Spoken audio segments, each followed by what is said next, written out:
শহরের এক কোণে দাঁড়িয়ে আছে একটা পুরনো কলেজ, বহু বছর ধরে যেটা পরিত্যক্ত। লোকেরা বলে রাত নামলে এই কলেজের করিডোরে অদ্ভুত কিছু ঘটে। এগুলো সবই মানুষের বানানো ভয়। কিন্তু এসব গল্প বিশ্বাস করে না রোহাল। রোহান, আমার মনে হয় আমাদের এখানে আসা ঠিক হয়নি। তবে প্রিয়া একটু ভয় পাচ্ছিল। দেখি তো ভিতরে কি আছে। হঠাৎই একটা পুরনো ক্লাসরুমের দরজা তাদের নজরে পড়ল। মনে হচ্ছে বহু বছর ধরে কেউ এখানে আসেনি। দরজাটা খোলার সাথে সাথেই ভেতর থেকে ঠান্ডা বাতাস বেরিয়ে এলো। রোহান, কেউ যেন আমাদের নজর রাখছে। প্রিয়ার মনে হচ্ছিল কেউ যেন তাদের দেখছে। রোহান, সাবধানে। ঠিক তখনই তাদের চোখে পড়ল কোণের পুরনো আলমারিটা। রোহান ধীরে ধীরে আলমারিটা খুলতে শুরু করলো। আজ রাতে যেন কিছু একটা ঠিক নেই। এদিকে কলেজের বৃদ্ধ দারোয়ানও কিছু অদ্ভুত টের পাচ্ছিল। এই শব্দটা কোথা থেকে আসছে? আলমারির ভিতরে তারা দেখল একটা পুরনো জিনিস। এটা তো একটা ডায়েরি। ডায়েরিটা যেন বহু বছরের পুরনো। এটা হয়তো এই কলেজের কারো। ডায়েরিটার পাতাগুলো যেন নিজেরাই নড়ছিল। রোহান, এটা খোলা ঠিক হবে তো? ডায়েরির পাতাগুলো খুলতেই অদ্ভুত কিছু লেখা দেখতে পেল তারা। এখানে লেখা আছে এই ঘরে একটা দুর্ঘটনা হয়েছিল। রোহান, জানালার পাশে কেউ দাঁড়িয়ে আছে। হঠাৎই প্রিয়ার চোখ বড় হয়ে গেল। এই ছায়া, এটা তো জানালা থেকে আসছে না। ক্লাসরুমের দেয়ালে ছায়াগুলো যেন নড়তে শুরু ওটা করলো। মানুষ নাকি? দরজার কাছে একটা অন্ধকার ছায়া দেখা গেল। চলো এখান থেকে বের হতে হবে। তারা দ্রুত ক্লাসরুম থেকে বের হয়ে করিডোরে চলে এলো। তোমরা এখানে কি করছো? ঠিক তখনই তাদের সামনে কলেজের বৃদ্ধ দারোয়ান এসে দাঁড়ালো। আমরা একটা ডায়েরি পেয়েছি আর একটা ছায়াও দেখেছি।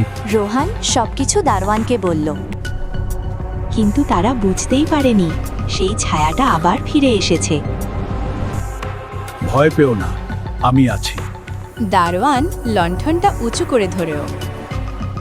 এই ঘরটা অভিশপ্ত। দারোয়ানের চোখে একটা অদ্ভুত ভয় দেখা যাচ্ছিল।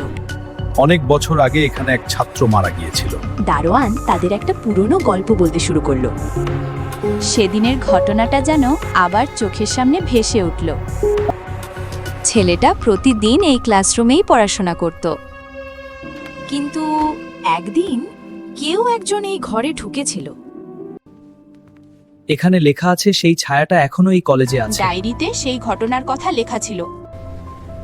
রোহান, বাতাসটা এত ঠান্ডা কেন? হঠাৎ করেই জানালার পর্দা জোরে নড়তে শুরু করলো। কে দরজা বন্ধ করলো? ধরাম করে দরজাটা বন্ধ হয়ে গেল। দরজাটা খুলছে না। প্রিয়া দরজাটা খোলার চেষ্টা করলো।